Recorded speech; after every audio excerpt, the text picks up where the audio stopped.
Hi everyone, welcome back to part 2 of this Workers and Resources Soviet Republic playthrough. Last time we did a pretty fair job of setting up our iron mine and getting some industry going. Admittedly, we're shipping everything out with road vehicles at the moment, which is kind of slow, so what we might do is set up a train this time to export cargo. But I also want to explore some other things that we might need to do.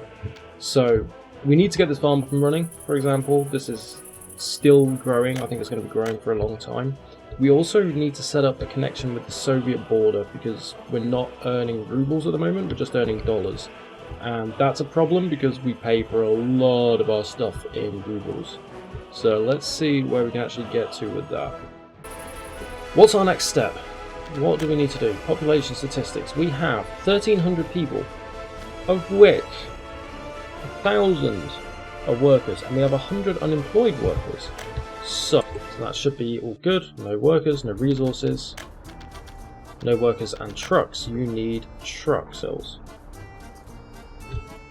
Wood seems like a good idea. We have lots of wood about. And we can double up on this area as well.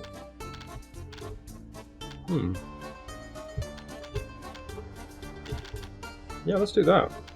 Stuff it. That makes sense to me. But we need to carefully place this because I can see it gets a factory connection. So we can make good use of that. We want one that can carry a lot of lumber. Which is that, or that. This one is really cheap and seems probably best for the job. So I think we're going to go with one of you. Yeah, we'll go with one because I don't know. Need workers to fell trees. That's fine. You now have workers. Let them go in. So how does this now work? You just... Oh, you actually go out to like get trees. Oh, I can actually see the trees like disappearing. Oh no, they grow at a fair pace. Wow, is that it? I mean, this is going to nearly double, but even so, that is not much money. We need to drastically increase our industry.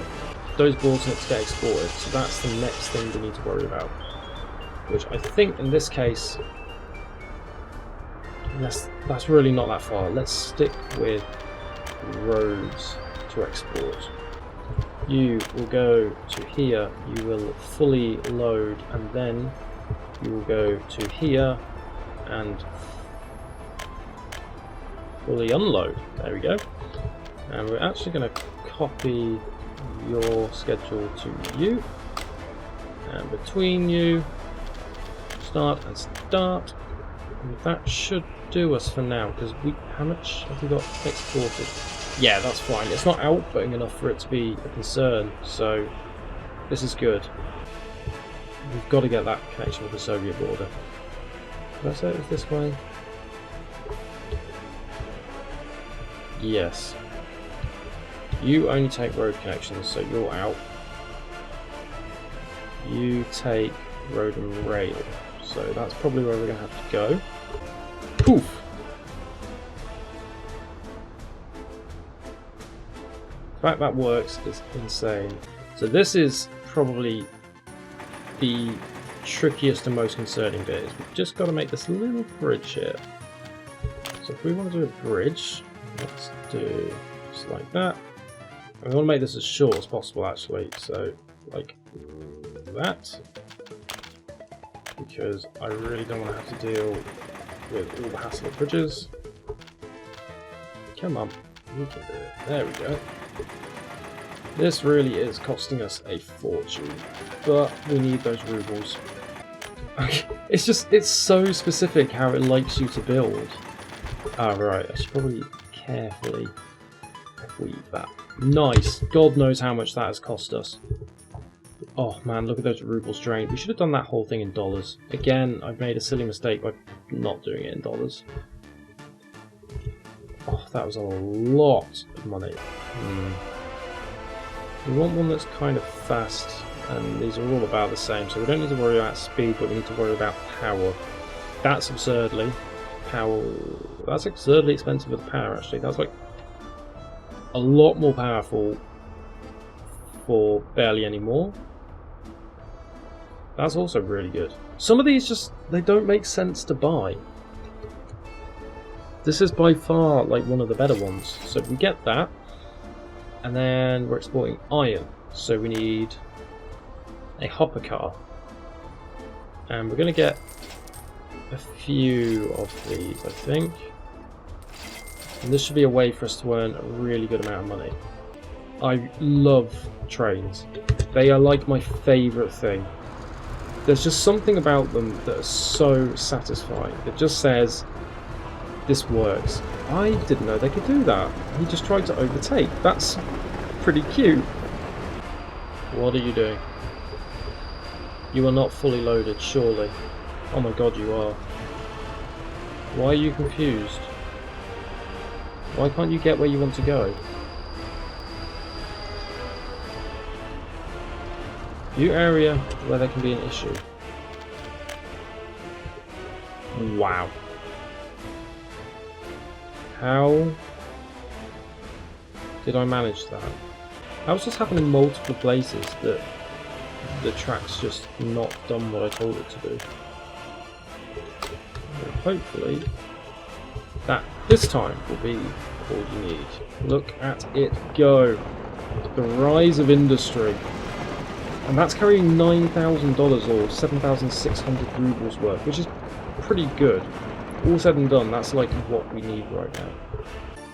So I feel like maybe we do need 2 trains. Yeah, that's filled up. So let's... How much did that train cost? That's like the real concern I have. Yeah, let's do another one. 1, 2, 3, 4, 5, 6.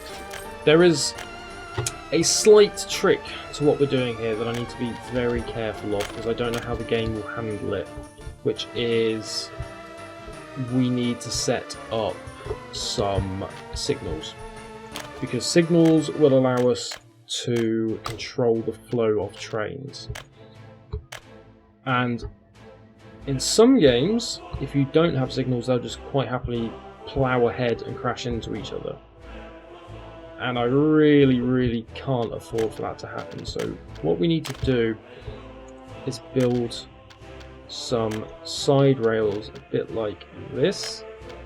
And there's a couple of ways of doing this, but this is the way we're going to do it, where we have basically train laybys, and this will allow them to overtake each other as necessary. You need to be a pre-signal, and then you need to be a regular double signal. Okay, so now a train will come up to this and it'll say, well, have I got a clear path ahead? I can't go up this one because this is one way, it's pointing towards me, but I can go up this way where I hit this signal, and then that one will check the signal ahead and say, can I go ahead? If not, I will wait here. And the same happens in the other direction. So now we just need to repeat that for each of these laybys.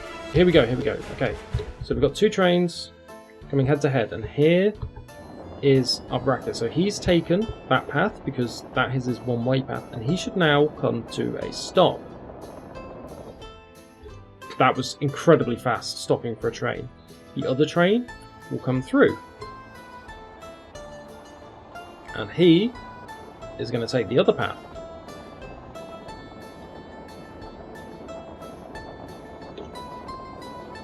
Beautiful, and as soon as that's clear, you have right of way. You have right of way. Back. Okay. So the reason for this is it's saying there is a train on this path which is also connected to this path. So even though it's perfectly fine, he's saying I definitely can't go ahead. So we need...